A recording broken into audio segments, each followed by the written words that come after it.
నమస్తే, welcome to ప్రజా voice. నేను మీ ఉమేష్. తెలంగాణ అంటే ఒక రాష్ట్రం కాదు, కవులు, రచయితలు, అమరవీరులు, ఉద్యమకారులతో పురుడు పోసుకున్న గడ్డ. అలాంటి పౌరుషాల గడ్డగా మారిందే తెలంగాణ రాష్ట్రం. నిప్పులు చెరిగిన స్వరం, సుప్రభాత గాయకుడు, మాజీ మంత్రి ముచ్చర్ల సత్యనారాయణ గారి 93వ జయంతి రవీంద్ర భారతిలో వారి యొక్క కుమారుడు పృథ్వీరాజ్ యాదవ్ గారి ఆధ్వర్యంలో ఏర్పాటు చేయబడింది. ఇక్కడికి విచ్చేసిన ఎందరో కవులు, రచయితలు, ఉద్యమకారులు, వారితో మాట్లాడి వారి యొక్క అనుభూతిని తెలుసుకుందాం. పదండి. ఇప్పుడు మనం ప్రస్తుతం రవీంద్ర భారతిలో చూస్తున్న విజువల్స్ మాచర్ల సత్యనారాయణ గారి జీవిత చరిత్రను ఇక్కడ మన బ్యాక్ సైడ్ బ్యానర్లో విజువల్స్ చూడవచ్చు. మనము వారి పొలిటికల్ కెరియర్ కానీ ఉద్యమాన్ని కానీ ఎప్పుడు స్టార్ట్ చేస్తారు మనం ఇక్కడ బ్యానర్లో చూడవచ్చు. సినీ నటుడు మరియు ఆంధ్రప్రదేశ్ మాజీ ముఖ్యమంత్రి ఎన్టీఆర్ గారితో కూడా వాళ్ళు ఇక్కడ మనం చూడవచ్చు, భేటీ అయ్యారు. పటంలో మనం ఇక్కడ ఒకటి గమనించవచ్చు. అన్న ఇక్కడ ఎవరన్నా లేడీ గెటప్, మన ప్రొఫెసర్ జయశంకర్ సార్ గారు మన ఫోటోలో లేడీ గెటప్లో ఉన్న ఇక్కడ మీరు చూడవచ్చు. ఈ లేడీ గెటప్లో ఉన్నది ఎవరో కాదు, మన ప్రొఫెసర్ జయశంకర్ గారు. పోతన విషయంలో పోతన దాంట్లో సహోపాధ్యాయుడు జయశంకర్ గారు 2వ వరుసలో ఇక్కడ కనపడట్లేదు ఇక్కడ మీరు చూడొచ్చు. ఇక్కడ దాని గురించి ఉన్నారు. 52 నాటి అపురూప చిత్రం అంటే 1952 కళాశాల రోజుల్లో నాటకం వేసిన విద్యార్థి బృందం. అందులో పోతన్న పాత్ర పోషించిన ముచ్చర్ల సత్యనారాయణ కింద వరుసలో మధ్యాహ్న ఇక్కడ కూర్చున్నాను. ఈయన ముచ్చర్ల సత్యనారాయణ గారు. ఓకే, గారితో పోతన్న భార్య వేషం వేసిన నటి సాధ్యాయుడు జయశంకర్ గారు. అంటే అంటే లేడీ గెటప్లో ఉన్నది జయశంకర్ గారు. అంటే మన ఇక్కడ మనం చూడవచ్చు బ్లాక్ డ్రెస్లో. అలాగే సీనియర్ ఎన్టీఆర్ దగ్గర అవును, మాజీ మంత్రి సీనియర్ ఎన్టీఆర్ గారు మరియు సినీ నటుడు ముఖ్యమంత్రి గారు. అవునవును, ముచ్చర్ల సత్యనారాయణ. ఇక్కడ చూడవచ్చు మీరు. రవీంద్ర భారతిలో జయధీర్ తిరుమలరావు గారు కూడా ఉన్నారు. వారు ముచ్చర్ల సత్యనారాయణ గారితో వారి యొక్క అనుబంధం ఎలాంటిదో వారితో మాట్లాడి తెలుసుకుందాం. సార్ నమస్తే. సార్ నమస్తే అండి. సార్ ఒక్కసారి మా ప్రేక్షకులకు మీ గురించి తెలియని వారికి ఒక్కసారి మీ గురించి చెప్తారా సార్? నా పేరు జయధీర్ తిరుమలరావు, రిటైర్డ్ ప్రొఫెసర్. చరిత్ర గురించి, సంస్కృతి గురించి రాస్తుంటాను. సత్యనారాయణ గారు హన్మకొండ, మాది హన్మకొండే. మేము తొలి దశ తెలంగాణ పోరాటంలో 69లో చాలా పనిచేసాం. పోలీస్ స్టేషన్లో 2 రోజులు ఉన్నాం. దాన్ని టార్చర్ చేశారు. అట్లా మొదటి నుంచి చదువుకున్నప్పటి నుంచి కూడా మాకు ఉద్యమంతో సంబంధం. ఎందుకంటే మేము చౌరస్తాలోనే ఉండేవాళ్ళం కాబట్టి వీళ్ళందరినీ చూసేవాళ్ళం. సత్యనారాయణ గారు బాగానే పరిచయం. నేను జైలుకి పోయిన తర్వాత ఆయన నన్ను అభిమానించడం మొదలుపెట్టాడు. మేము జైలుకి వెళ్ళాక మా చరిత్ర ఏమేమి చేశామో అవి సర్ఫేస్ అయ్యాయి. ఇడ్లీ సాంబార్ గో బ్యాక్ అంటే లాభం లేదు, కాస్త వైలెంట్గానే ఉండాలి, మనము ఉండి మన సత్తా చూపాలి అని విద్యార్థులుగా యువరక్తం ఉంటుంది కదా, అట్లా వర్క్ చేశాం. చేసిన తర్వాత ఆయన ఎక్కడ కలిసినా హీరో అనేవాడు. అంటే జైల్లోకి 16 అంటే స్నేహితులు కాదు, ఆయన పెద్ద ఆయన పరిచయము సహచరుల అనొచ్చు. ఉద్యమంలో ఆయన పనిచేశాడు, నేను పనిచేశాను. ఇవన్నీ చేసి బయటకు వచ్చాక ఆయన అలా అనేవాడు.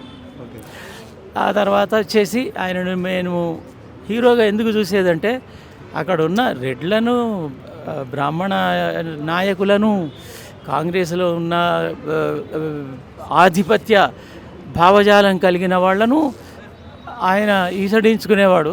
మేము కూడా ఈసడించుకునేవాళ్ళం. వాళ్ళ వల్ల ప్రజలకు లాభం లేదు, వాళ్ళకే తప్ప. ఈ విషయం ఆయన గ్రహించి వాళ్ళని ఎక్కడ పెట్టాలో అక్కడ పెట్టి వాళ్ళతో పాటుగా ధీమాగా నిలిచేవాడు. వాళ్ళు అప్పుడు జీబుల్లో పోవడము చాలా గొప్ప. ఈయన వాళ్ళ జీప్ కంటే పెద్ద జీప్ వేసుకొని ఇట్లా పోయేవాడు.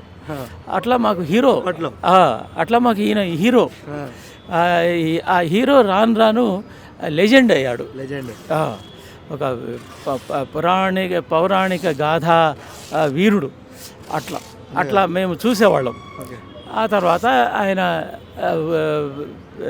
తెలుగుదేశం మంత్రిగా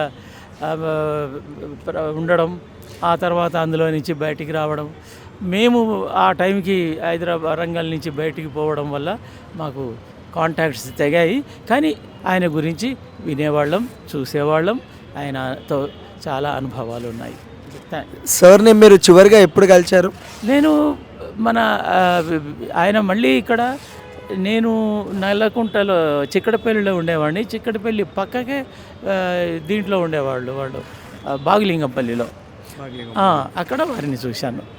సార్ దగ్గర మీకు ఎక్కువ నచ్చే మూమెంట్ ఏంటిది? ఇంకోటి ముఖ్యమైన మెయిన్ మీ లైఫ్లో ఇన్స్పైర్ అయ్యేది, మోటివేట్ అయ్యేది ఒక మూమెంట్ ఉంటాయి కదా సార్, అది మీ సార్ నుంచి మీకు ఏ మూమెంట్ సార్? ఆత్మగౌరవంతో బతకాలి, నంగి మాటలు మాట్లాడొద్దు, నీ అస్తిత్వాన్ని నువ్వు నిరూపించుకోవాలి అనేది ఆయన చేతల్లో చెప్పిన విషయం, ఆయన మాటల్లో చెప్పిన విషయం. కాబట్టి మాకు బాగా అనిపించేది. అట్లా తెలంగాణ నాయకులు అట్లా చెప్పేవాళ్ళు కాదు. ఉద్యమాన్ని నడపాలి అనేవాళ్ళు. ఆ ఉద్యమం నడపడం వెనుక వాళ్ళ ఆకాంక్షలు ఉండేటి, వాళ్ళ అవసరాలు ఉండేటి, వాళ్ళ నాయకత్వము కోసం చేసేవాళ్ళు. ఈయన ప్రజల్లో కలిసేవాడు, ప్రజల్లో తినేవాడు, ప్రజల్లోనే ఆయన విశ్రాంతి, పోరాటం రెండు. సో సార్తో మీరు ఉండేటప్పుడు మీరు ఎట్లా ఫీల్ అయ్యారు సార్? మీరు సార్తో ఉన్నప్పుడు కానీ, పనిచేసేటప్పుడు కానీ? ఆయన ఒక కరెంటు తీగలు చుట్టుకున్న వ్యక్తి. ఎప్పుడు వెలుగుతుండేవాడు, ఎప్పుడు కరెంట్ షాక్ ఇస్తుండేవాడు. ఆయన ఉపన్యాసం అంటే పాటలతో, మాటలతో, హాస్యంతో చురుకులు విసిరేవాడు. ఒక రకంగా చెప్పాలంటే విల్లంబులు, బల్లాలు విసిరేవాడు. అట్లాంటి ఉంటుంది ఆయన ఉపన్యాసం. తూటాల్లాగా పనిచేస్తున్నాయి. ఎస్. ఇంకా సార్ మీరు ఇంకా మీ వాల్యుబుల్ మూమెంట్ చెప్పండి సార్, షేర్ చేసుకోండి. అది వరంగల్లో మేము ఆయనను ఆ జీపులో ఆయనే నడుపుకుంటూ పోయేవాడు. ఆయన జీపు, పెద్ద జీపు. మనం ఆ సినిమాలలో వాళ్ళని చూస్తాం కదా, అట్లా. అంటే అది ఆయన అది ఎందుకు పెట్టుకున్నాడంటే అది మిగతా రాజకీయ నాయకులని వాళ్ళని ఎదుర్కోవడానికి రెడీగా ఉండేవాడు, వాళ్ళని ధిక్కరించడానికి రెడీగా ఉండేవాడు. వాళ్ళతో పాటు, మీతో పాటుగా మేము ఉండగలం ఏమనుకుంటున్నారని ఒక ప్రశ్నార్థకం విసిరేవాడు ఆ జీబులో పోతూ. ఆయన ప్రశ్నించే గొంతుకే. ఆయన చివరి వరకు ప్రశ్నే ఆయన ఆయుధం, ధిక్కారమే ఆయన స్వరం, ఆయన గానం, ఆయన ఉపన్యాసం. సార్లో మీకు నచ్చిన ఒక పాట సార్ లాస్ట్? అయ్యో, ఇది సంజీవరెడ్డి మామ ఏ కైసా హే జమానా. ఈ పాట సంజీవరెడ్డినే కాదు, మొత్తం ఆంధ్రదేశాన్ని ఊపింది. అంటే ఏ గద్దరు పాటలలాగా ఆ గద్దరు కంటే ముందు 15-20 ఏళ్లలో కింద ఈ పాటలు ఇద్దరు ముఖ్యమంత్రులను ఉర్రూతలూగించాడు, వాళ్ళని భయపెట్టించాడు, భయకంపితులను చేశాడు. అందుకే సార్ అంటారేమో నిప్పులు చెరిగే స్వరం అంటారేమో సార్ని. అన్ని నిప్పులే, అవి అక్షరాలు కావు, పదాలు కావు, అవి నిప్పు కణికలు. అవి అంటుకున్నాయి చాలా. ఆయన ఇంకా బతికి ఉండి ప్రజా జీవితంలోకి ఆయనను పక్కన పెట్టారు, తోసేశారు. కేసీఆర్ లాంటి వాళ్ళు తోసేశారు. అందువల్ల ఆయన పక్కకు ఉండిపోవలసి వచ్చింది. పక్కన అంటే ప్రజలతోనే ఉన్నాడు, కానీ ఈ ఆర్భాటాలకి, ఈ నాయకత్వ పోకడలకి ఆయన విరుద్ధం. తన అవసరం ఉంటే వచ్చేసేవాడు. అది ఆయనలో నచ్చిన గుణం. Sir thank you sir. ఇప్పుడు మీరు చెప్పేటప్పుడు నేను రెండు తెలుసుకున్నాను సార్. ఉద్యమంలో మీరు మాట్లాడేటప్పుడు సార్ దగ్గర నాకు మోటివేట్ అయింది ఒకటి క్యారెక్టర్, ఇంకోటి క్రెడిబిలిటీ సార్.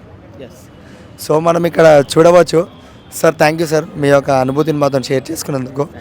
జయధీర్ సార్ వారి యొక్క విలువైన అనుభూతిని మనతో షేర్ చేసుకున్నారు.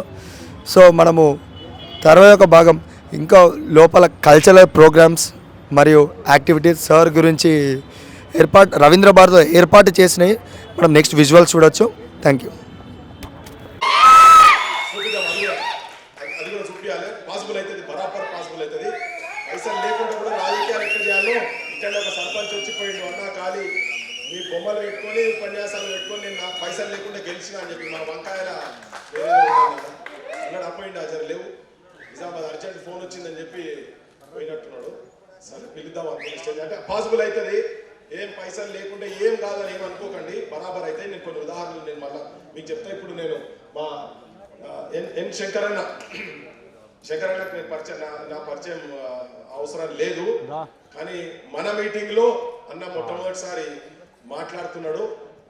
ఈ మధ్యనే అన్న నేను అర్థం చేసుకున్నటువంటి దాంట్లో ఉన్నాము, భవిష్యత్తులో కలిసి చేస్తాం. జై బోలో తెలంగాణ పేరైతే తెలుసుగా అందరికి. టీవీలో జర చూడుని జై బోలో తెలంగాణ తీసింది అన్ననే.